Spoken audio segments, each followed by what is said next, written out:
Bonjour et bienvenue à notre méditation du dimanche. Aujourd'hui, c'est le 21 mars et notre lecture se trouve dans Jacques chapitre 1 verset 5.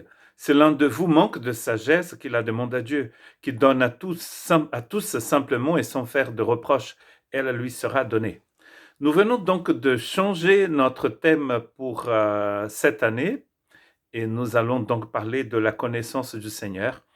Et dans mes méditations de la semaine, nous méditons sur la plénitude du Christ et comment c'est très important d'avoir la sagesse pour atteindre la plénitude du Christ.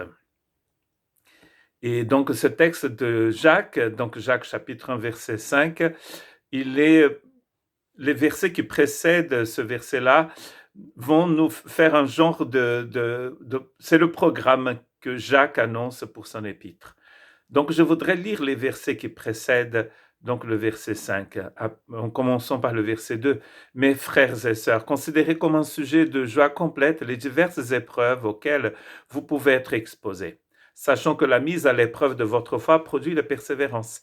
Mais il faut que la persévérance accomplisse parfaitement sa tâche, afin que vous soyez parfaitement qualifiés, sans défaut, et qu'il ne vous manque rien. Et si nous avons besoin de sagesse, il faut demander à Dieu. Dieu nous donne cette sagesse d'une façon tout à fait abondante. On peut même dire que c'est l'œuvre même de sa grâce. C'est-à-dire, c'est un cadeau que Dieu nous donne. Il faut juste le demander. Quel est le rapport entre tribulation et sagesse ici? Le rapport, c'est que pour pouvoir discerner, pour pouvoir faire face à la tribulation, pour savoir quel chemin prendre, on a besoin de cette sagesse. Et donc Jacques nous dit que Dieu nous donne cette sagesse d'une façon très généreuse. Dieu est très généreux. Et il ne va pas se poser de questions, il ne va pas dire qu'est-ce qu'il va faire avec cette sagesse. Il nous donne d'une façon généreuse, en fait. Et ça ne nous coûte rien. Quand on est face à des décisions que nous devons prendre, nous pouvons demander cette sagesse. Quel est le meilleur choix pour ma vie? Quel chemin je devais prendre? Comment devons-nous décider si nous avons devant nous des choix? Est-ce que je tourne à gauche? Est-ce que je vais tout droit? Ou est-ce que je tourne à droite? Moi, je fais le chemin de Compostelle. Plusieurs d'entre vous savent que je marche, notamment en Espagne, dans le nord de l'Espagne, en suivant la côte atlantique. Et je commençais en 2018, donc comme je ne peux pas faire comme certains qui marchent un mois, donc je marche une semaine, 5 jours. Et ce qui est très intéressant quand on fait le chemin, c'est qu'il est très très bien balisé. Moi, je me suis perdu 2 fois, mais parce que j'étais ailleurs et je me suis égaré du chemin. Mais normalement, on a les coquilles, on a les flèches jaunes pour nous indiquer le chemin. Parfois, elles sont par terre. Quand on traverse une ville, il y a des dalles dans le trottoir par où on marche, où il y a des coquilles ou des flèches. Elles sont peintes au mur, sur un poteau, un peu partout. Et c'est très intéressant parce qu'on apprend à un moment, parce que quand on est face à des chemins, on est dans un genre de carrefour où il y a plusieurs chemins, plusieurs possibilités. Et donc, ils mettent un genre de croix de Saint-André là où il ne faut pas rentrer. Donc, il a des indications pour le chemin à ne pas prendre aussi. La sagesse de Dieu nous indique le chemin à suivre, mais parfois, il nous montre aussi quel chemin il ne faut pas prendre. Voilà pourquoi nous avons besoin de cette sagesse. Quand on fait confiance au Seigneur, on demande sa sagesse et il nous la donne. Et nous avons vu la semaine dernière une définition que j'aime beaucoup de la sagesse de Dieu, c'est que Dieu nous donne ses lunettes. Dieu nous donne la capacité de voir les choses, de voir ma vie, de voir le monde avec ses lunettes. Donc, quand vous avez en face de vous des chemins à prendre, vous allez avoir la vision de Dieu pour pouvoir savoir ce qu'il faut faire. Parfois, ce qu'il faut dire comme Jésus a dit à ses disciples, au moment où vous avez besoin de vous défendre, de dire quelque chose, le Père va vous donner, va mettre dans votre bouche la parole qu'il faut pour ce moment-là. Donc, quand on est, en fait, quand on passe par des situations difficiles, quand on doit prendre des décisions, nous pouvons compter sur la sagesse divine. Et une façon de connaître cette sagesse, c'est par la parole de Dieu. Bien sûr. Quand on est en communion avec sa parole, nous pouvons connaître la volonté de Dieu. Par exemple, ce qui concerne l'amour, nous savons que la volonté de Dieu, c'est que nous puissions aimer même nos ennemis. Avec l'agapé, bien sûr. Pas avec l'amour que nous avons hérité de nos ancêtres, mais avec l'amour que nous avons reçu comme un cadeau de la grâce de Dieu. L'amour de Dieu. Jean nous dit que Dieu est amour. Proverbe chapitre 11, verset 14, en absence de directive, le peuple tombe. Le salut réside dans un grand nombre de conseillers. Nous pouvons aussi avoir cette sagesse en ayant une communion avec l'autre.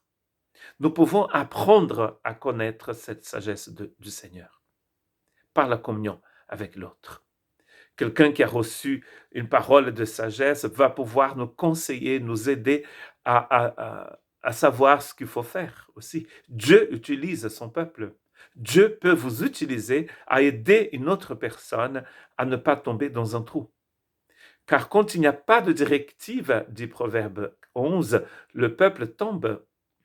Donc le peuple a besoin d'avoir des conseillers pour pouvoir donner une directive. Donc Dieu peut t'utiliser pour t'aider à donner une directive à son Église, à quelqu'un. Voilà pourquoi nous avons des cadeaux différents au sein du corps. Cette sagesse, nous l'apprenons aussi en observant ce que Dieu a créé. Le psaume 19, verset 2, le ciel raconte la gloire de Dieu, et l'étendue révèle l'œuvre de ses mains.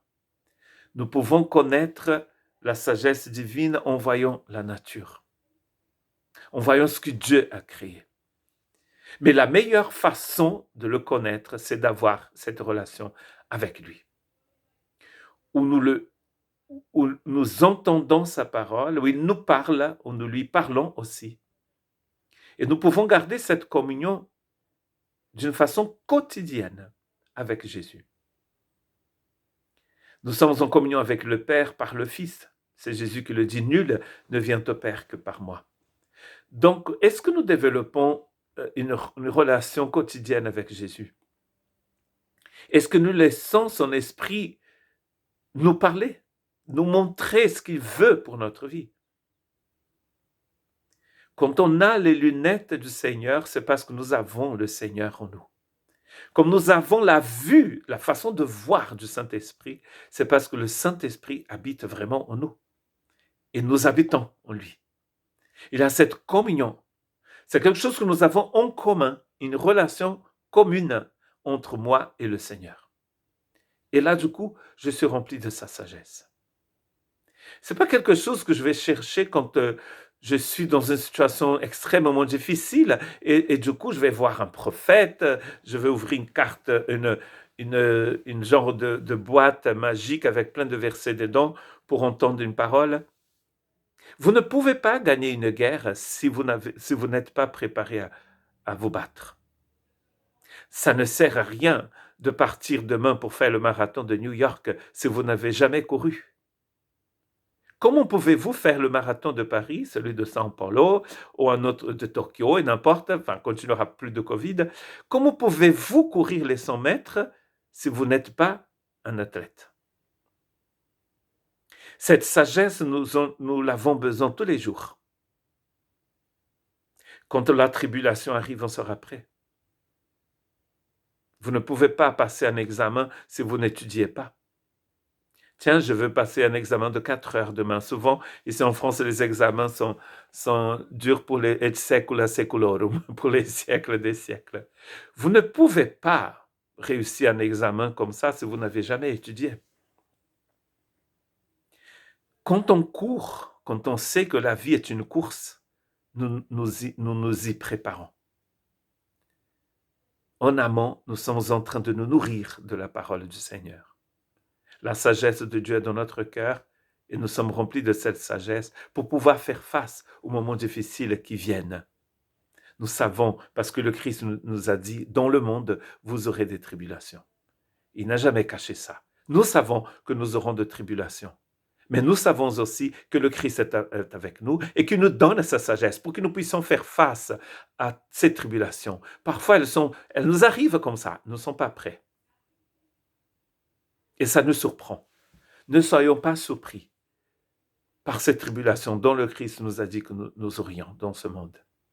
Que Dieu puisse nous aider à avoir une relation avec lui quotidienne et être rempli de sa sagesse pour pouvoir voir les choses comme il voit, n'est-ce pas? Que Dieu vous bénisse.